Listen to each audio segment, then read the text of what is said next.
Jesus tells a challenging story in Luke 12:13-21 about a greedy man. He tells us about a rich man who was blessed with much earthly abundance. His land produced plentifully, and he thought to himself, man, what should I do with all my extra stuff? I'm already rich, my barns are filled to the brim. And then he comes up with a solution. I know exactly what I'll do. This is a great plan. I'm rich, and I'm also really smart. So here's what I'm going to do. I'm going to build bigger barns. I'm going to tear these down, build bigger ones, and fill those barns with all of my earthly wealth. Bigger is always better anyways, right? And then I will say to my soul, you have ample goods laid up for many years. So relax, eat, drink, and be merry. Sounds pretty reasonable, right? But then Jesus gives us a reality check. When the man had just finished speaking to himself, God enters the conversation. But God said to him, fool, this night your soul is required of you, and the things you have prepared, whose will they be? So is the one who lays up treasure for himself and is not rich toward God. It sounds a little harsh, doesn't it? I mean, the guy was just trying to prepare himself for a great retirement. He worked hard, he made some wise investments, and he was ready for some much deserved me time. Sounds like a lot like a good American, doesn't he? But it appears that God has a problem with that type of me-centered view of retirement. So let me ask you, how are you viewing your retirement? Whether you're enjoying it now or you're preparing for it in the future, do you view retirement as an opportunity for self-centered refreshment or for God-centered investment? I'm so glad that you're joining us for this week's show because we're going to hear from someone who is using his retirement as a time for kingdom investment. You're watching One Day Closer, where we're learning together how to use our one day closer to eternity to bring hope and purpose to many. Let's go meet our guest.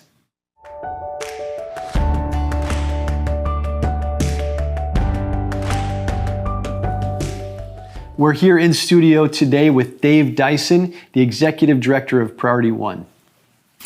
Dave, it's so great to have you on the show. Mm-hmm. You've been a generational blessing in my brother's life and then to me as well, just in the faith, and also you're my boss. So I want to get some brownie points, have you on the TV show. Go for it, bro. Awesome. Well, Dave, so share a little bit with our viewers about yourself and your family. Well, been in Bethlehem since 1972. I am 72 years old. I have 11 grandchildren, all live here, 3 daughters married. There's 20 of us within a mile of my house. So that's been kind of cool.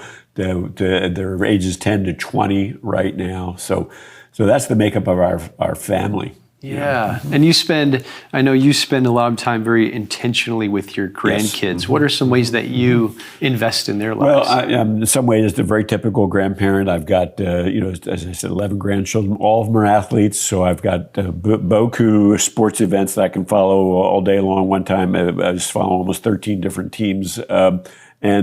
But what I did a few years ago, I noticed my grandkids and a lot of their friends were part of the entertainment culture of our society, and they're watching things on TV and all that stuff, and they're going on all these wonderful trips. And I finally said, you know what? I'm not going to do that anymore. So my role with my grandkids is I make them work. I do a lot of landscape projects and everything. Mm-hmm. And I just tell them, I'm not going to take you to Disney World anymore. I'm not doing any of this kind of stuff. We're going to work. And that's what we do. And they love it. We do great. All sorts of build walls. We took down about 40 trees recently at a project I was working on. And they bring their friends. That's great. Because the kids are wired to work and they want to do it. Yeah, I know. Half the time I give you a call, you say, I'm just here with my grandkids, moving some rocks tearing this wall down. Tearing a building down or something. Yeah. Yep. I love that. That's so important. And they're getting quality time with you. And we have a great time together. And they're working hard. Yep. And they're watching. Yeah. Everything's caught in life. You can teach all you want, but it's really what's caught. Yeah. That's great. And so you had a great career in insurance prior to now your transition to the executive director of Priority One. Tell us a little bit about your career. Well, I was in sales and a business, Hampson Maurer Kreitz, HMK Insurance, and started in 1982 in that arena and did that for 40 years. So I just retired 2 years ago. I was in sales, commercial sales. I insured buildings and fleets of vehicles and a lot of construction. And what the best thing about that business is that our business insured thousands of businesses. Mm-hmm. So I got to know a large network of business owners in the Lehigh Valley, from hospitality to construction to technology. It's great because no matter where I go, I bump into people, and it's been great to be around all these entrepreneurs. Yeah. You have a huge network, which has been a blessing for you in the ministry perspective as well. Yep. Those connections. Mm-hmm. That's great. We're going to take a quick break, and then we can come back and talk some more about that. Stick with us. We'll be right back to learn more about how to use retirement as an investment in God's kingdom.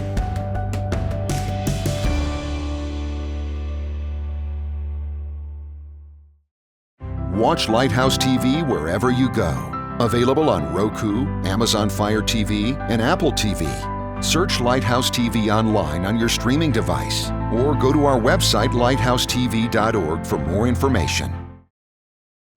Welcome back to One Day Closer. We're here with Dave Dyson talking about how to use our retirement as an investment in God's kingdom. So Dave, we were just talking a little bit of a background of your family and then your background in insurance. And so you said you retired 2 years ago? Yep. Mm-hmm. And so 5 to 10 years ago, you started thinking about, okay, it might be time to transition. And you were thinking, okay, now's the time for me. I've done all the work, so now I'm just going to kick up my heels and only think about myself and just focus on myself, right? That's how that works? Well, no, that's not how it's worked. That's Good, not how I'm worked for me. And it's partly how I'm wired up by God. I'm an initiator. I'm a creator. So what I do right now is really a byproduct of my identity. So much of the things that I'm heavily involved with now, I was doing before while I was working. So. And so I really encourage men and women to really do some self-awareness. Like, what is it that you really love to do? And begin to do that while you're working, so that when you retire from this job, you move right into another job and another role. It's not like, I stopped working and I'm like, what am I going to do today? Because that's an issue, right? Absolutely. We know a guy who helps people make that transition. Yeah, so I was doing men's ministry for about 30 years. I was doing my landscape work, which I love doing. I love creating and love working outside. I was doing all of that. So as I was slowly transitioning with business, I was developing a whole plan for retirement. And I was glad to leave the insurance business. But there's a false narrative in our culture, and this is it. For retirement, the good life is no life. If I can just sit around, I have neighbors who just sit around and watch TV. They're not engaged, and here on the outside of a biblical role that God has called us to be part of, active in the kingdom. There's a ton of research that will say those who are engaged, those who live for a mission bigger than themselves. Flourish in life. There's a lot of, every study will tell you. So the false narrative is, if I don't do anything and I just hang out and play golf and everything, that's the good life. It's not the good life. We lose our purpose, we lose our meaning. The brain begins to send messages to every cell in the body that this guy's done. Wow. He's done. And He's then checked out. Atrophy happens, and the brain begins to slow down, the muscles, everything part of the body. So it's really being, and I'm not talking about just being busy for the sake of business. It has to be a deep, purposeful, intentional mission. And for me, it's becoming more and more like Jesus and using my gifts for his purposes. Yeah, and it drove you from leaving a full-time position that paid you well to taking a full-time position that doesn't pay you. It doesn't pay me at all. At least in an earthly, you're actually in the hole. But for a lot of people, if they've planned well, they'll reach that retirement without the need to do that. But most people will use retirement either to do nothing or to travel and everything. And again, every bit of research will say even travel over time will lose its own power and meaning in a person's life. And by the time you're at 80, you're sitting there going, well, what am I going to do all day? Yes. I've got guys who are in their 80s and 90s who are still actively involved and engaged in life every day. Yeah. It changes. I mean, physiologically we change. Even though I'm a firm believer, energy begets energy. So, most people think, well, I've got to rest today. I've got to rest. Well, no, you got to get going, because when you get going, you get going. Your body gets going. It gets active. So, yeah. But you also, you're balanced in what you do. You nap, right? In the I nap every day. You get the power nap. I read 20 books a year. I have an extensive amount of rolling. We're writing curriculum right now for Deep Roots. I write, but physically I'm engaged. I mean, with the heat, every morning at 7 a.m. I'm out working out or doing something. In this past few weeks, I've been ripping out a whole side of side of the whole of yard work, doing a whole bunch of yard work, and ripping out gardens and rebuilding them. So, and I think it's real important that what you do when you're 40 and 45 determines what you're going to be when you're 70. Now, that doesn't mean everybody who's 70 right now go, oh gosh, I blew it. But for younger people, it does affect what you're going to do. That life is purposeful then. Yes, yeah. It's purposeful when you're 60. It's purposeful when you're 70. It's purposeful when you're 90. I have a 92-year-old mother-in-law that lives in Traditions of Hanover, and she wakes up every day with a purpose. Yeah. She's going to serve and care for the men and women around her. That's amazing. That's awesome. Yeah. So tell me about your role with Priority One now. You've been serving with Priority One since it's the beginning. And now you took over as executive director. Right. I've been doing men's ministry, as I said, since the mid-'80s. The founder of Bob McCook of Priority One, him and I worked together. We developed a weekend camp called Lake Champion. By the late 90s, we were having close to 800 men go to that over two back-to-back weekends. Wow. Probably 200 or 300 men from the Lehigh Valley. And then we got them into small groups. When we got home, we developed a discipleship program with Steve Sonderman's Top Gun.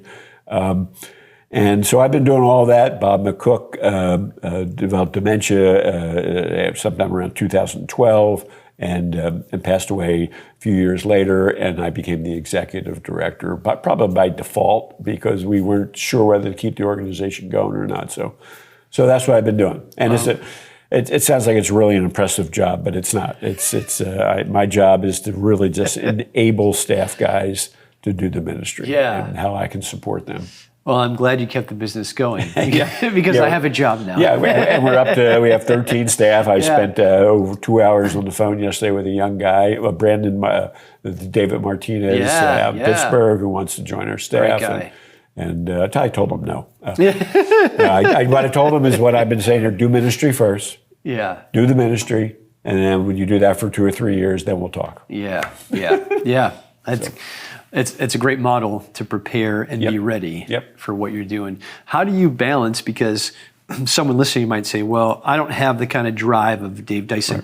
Right. It sounds like he's just working all the time. And we kind of addressed this, but you're not. I mean, you take time, I know you take vacation, you're very diligent with your schedule to say, I don't do stuff after this time every day, 2 o'clock or whatever it is. So how do you find that balance to still have rest? I call it the Sabbath rhythm. I blend that into my life, where I make sure every day I'm spending a time where I'm not doing anything, and I just sit, pray, read. I'm quiet. People look at me and they think I'm just this outrageous extrovert that was a workaholic. No, I have a rhythm that breaks this. It's part of rebuilding. I think of an athlete that works really, really hard. If they don't take time to recover, their body will just break down. And God has woven into us the same thing with the Sabbath mindset of, when we're engaged heavily in ministry and relationships and mission, that we have got to recover. And it's in that recovery that we re-energize ourselves. The problem in our culture is people think recreation is watching 20 Netflix videos in a row. No, that's draining. That destroys your mind. It drains your body. It doesn't push you to the next level. So So I'm always trying to engage in things that are pushing me to the next level, but blending into that quietness for recovery. An example, next week, my wife and I will be going down to LCBC Church in Harleysville for the Leadership Summit for 2 days. Yeah. Well, I'm 72 years old. Why do I want to become a better leader at 72? I should be done. But I want to become a better leader. Yes, yeah. And it's impacted you. I mean, Yep. you've been a huge blessing to me, and I watch and think, man, this is a difference if a guy like you would have just cashed out Right. and all the men's lives that Right. God's impacting through you is incredible. and I want to see more people, like you said, they're not all going to be Dave Dyson, but there's a place God has for them to invest Right. in whatever their gifts are, whatever their passions are. Right. And one of the dynamics that I see with people who retire, they go, this is my time where I can rest. And I get that. I get rest. But the problem is it's a deceptive rest. And they begin to slow down. And when you begin to slow down, you slow down. Your body changes. You lose energy. And then you go, oh, I got to rest some more. Yeah. No, it's the opposite. You need to re-engage. Yeah. And you re-engage. And you rest within the engagement and the hard work, not rest for rest purposes. Because that's how we see this steady decline. I mean, we're in an era in history where we've never seen people living as long as we have. People are retired for 30, 40, 50 years. Yeah. And so we've got to figure this out, and just sitting around waiting to die is not the way God intended us to live. Exactly. We always say that. I say it all the time. I'm not dead, I'm not done. That's right. I got work to do. The Apostle Paul says, But it's the difference between workaholism. Yes. That's huge. Workaholism is deadly, and that's when people work to only get patted on the back or applauded or whatever. So. Right. I like what you said before about the purposeful rest and restoration. Exactly. You're not resting for the sake of just doing nothing and resting because that's just an illusion and doesn't bring what you want to. Yeah, I love to use recreation. God is always recreating us. Yeah. What are some of the maybe one of the biggest challenges you've faced in using your retirement as an investment in the kingdom? Because it's still work. It's still work. Right now I wake up this morning with, oh my gosh, we got Deep Roots going to kick off. I got Lake Champion to do. And so part of it is a burden. The biggest hassle for me is to stay focused on doing the right things every day, but not let them become a burden. Yes. This is where the blessing becomes a burden, and I just want to not let it grab hold of me. And this is going to be hard for you to understand, but I am not God. What? I quit, then I'm out. I'm not in charge of everything. I'm just one little part of His kingdom. I do my job, and then I let Him be God. Yeah. And that's probably the biggest thing, is emotionally just not letting it grip onto me. That's not just retirement. That's been my whole life. But the other thing is know when to say when. Yes. I had to leave my business in order for new leaders to emerge. And sometimes people hang on too long and they put a lid on the organization and they don't allow it. So I'm prayerfully looking at priority one and going, when is it appropriate for me to step away from that role so that others can emerge? Yes. Yeah.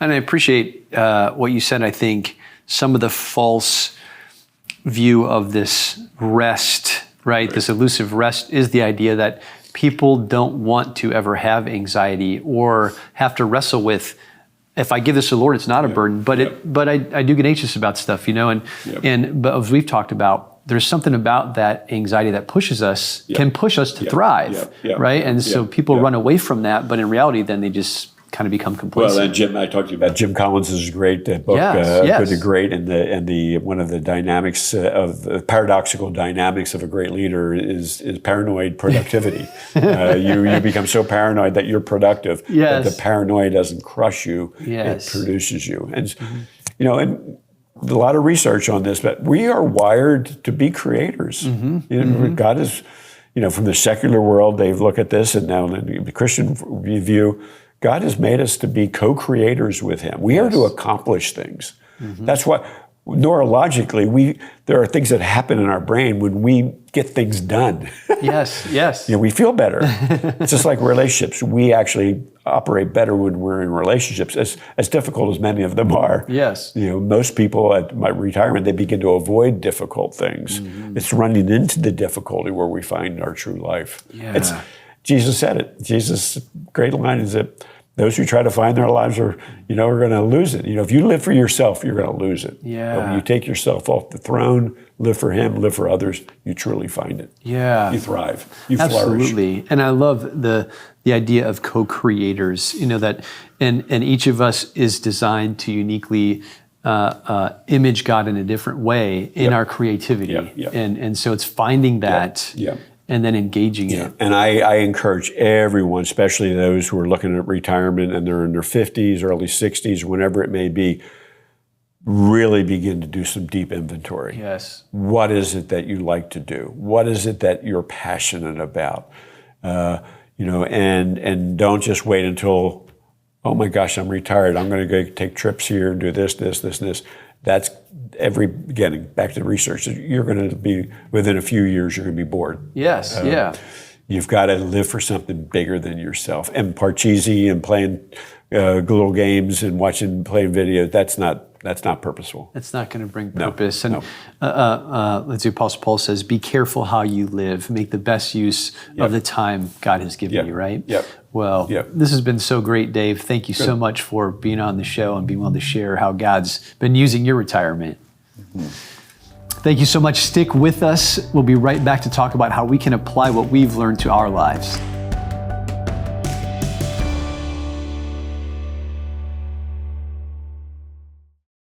Watch Lighthouse TV wherever you go. Available on Roku, Amazon Fire TV, and Apple TV. Search Lighthouse TV online on your streaming device or go to our website, lighthousetv.org, for more information. I was a pastor for almost a decade, and in that time I became convinced that some of the most underutilized resources in the church today are those who are retired. They often have the most time, the most experience and wisdom, and sometimes the most financial resources. If that's you, here's my loving challenge for you today. Are you viewing your retirement as a time of self-centered refreshment or God-centered investment? And no matter what your answer is, guess what? Tomorrow is a new day. It's a blank page with nothing yet written on it. And when the sun rises on that new day, what story of kingdom-centered investment are you going to be writing with your one day closer to eternity? Here are a few steps you can take today to begin making an eternal investment tomorrow. Get alone with God right now after the show and ask Him this question. Father, what is one area of experience, gifting, or resources that you've helped me accumulate over the last several decades of my life that you want me to invest in your kingdom?